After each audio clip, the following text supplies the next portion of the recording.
Well, the doctor, Jamie, and Victoria suddenly find themselves arriving somewhere in the Himalayas. I don't know, somewhere in the 30s, I believe. And, well, this is where they first encountered the Abominable Snowmen, you know, the Yeti.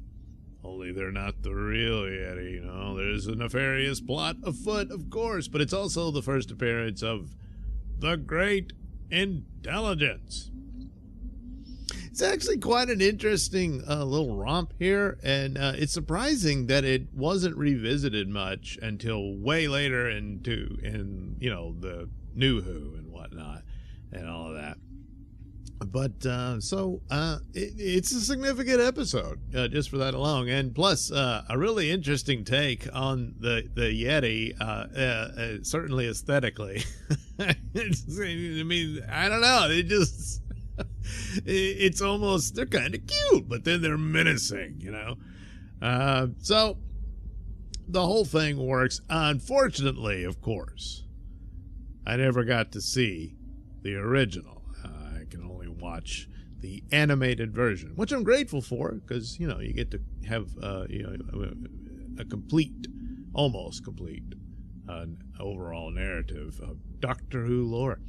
And I mean, you got the photos from it, so you can see what everything looked like, but still, man, it's always a downer when you realize how much has been lost. But anyway, so yeah, they show up, and right off the bat, there's problems. There's a guy looking to prove the Yeti exists. He's researching it and whatnot, and of course, he's going to encounter these creatures.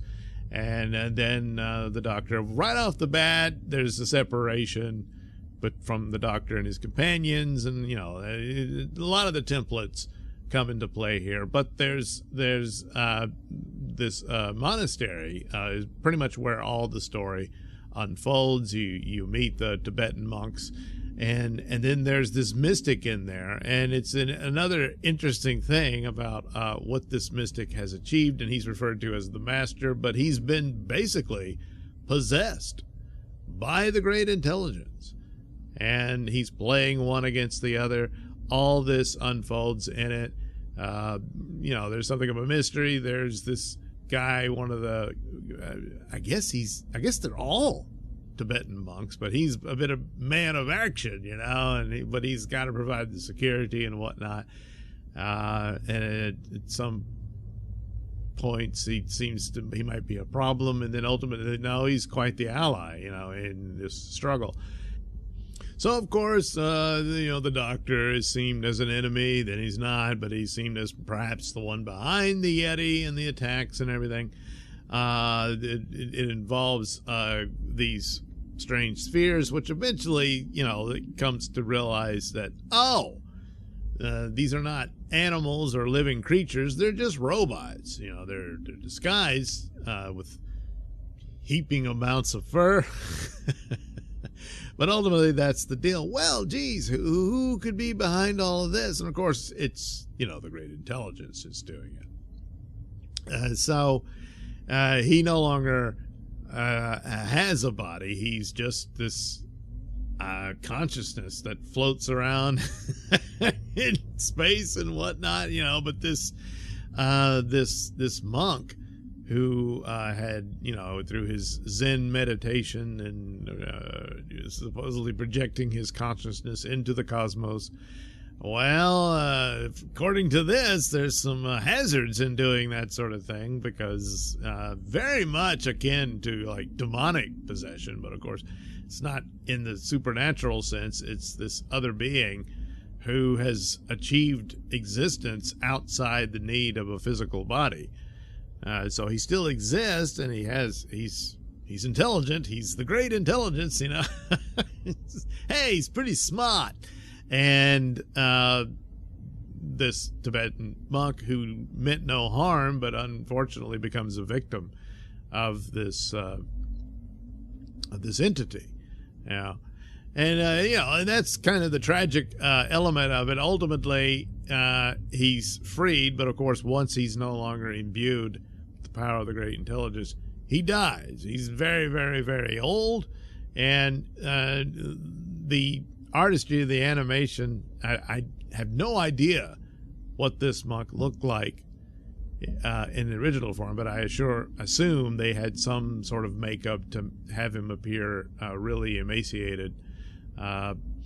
It's rather minimalist, the approach of what the guy looks like in the animated version, but ultimately he's freed, and then he dies. And the Great Intelligence, well, where'd he go? Well, he's still out there somewhere. So, of course, you have a new villain and monsters to want to be a new recurring enemy for the Doctor. Now, it would have been cool to see this character utilized more. It would have been cool to see Tom Baker's Doctor take him on, and all that. But it just didn't happen.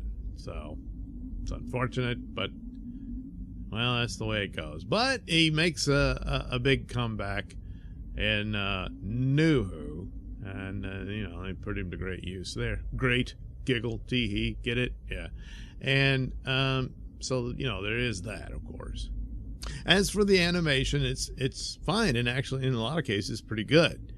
Sometimes the Doctor Who animation, it seems rather stiff, but here everything seems to flow, and a lot of times I guess the greater the story, the more captivated I get into it, to where I just forget about the animation. Which I think is that it achieved its goal.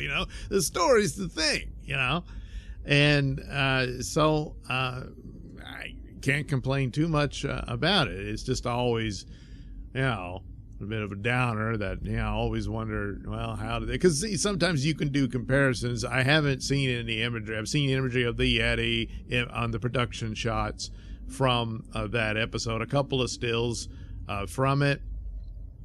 I guess I got a little lazy, didn't look to see how different scenes were depicted within the show. Fortunately, when the Great Intelligence returns in the Web of Fear, you got that one, and the Yeti show up as they did. So you can kind of put it together thanks to that. But all in all, and then I don't know how they handled the ending as it concerns the Yeti. I guess I won't spoil that. Is that how it was depicted? I don't know. I'll just show that. Yeah, because nobody knows truly what a Yeti looks like. So if you see the Great Intelligence, even the Great Intelligence didn't know what they really look like. So anyway, it's a very good Doctor Who episode, and again, very significant one that introduced the Great Intelligence, which could go on to be needs to get more use. I would say that if there was a viable Doctor Who anymore, but it doesn't look like it. That's unfortunate. But hey, look, Classic Who got 2 adventures with this villain. It would have been so damn cool that Pertwee and Baker could have gotten a shot at him. But anyway, didn't turn out that way.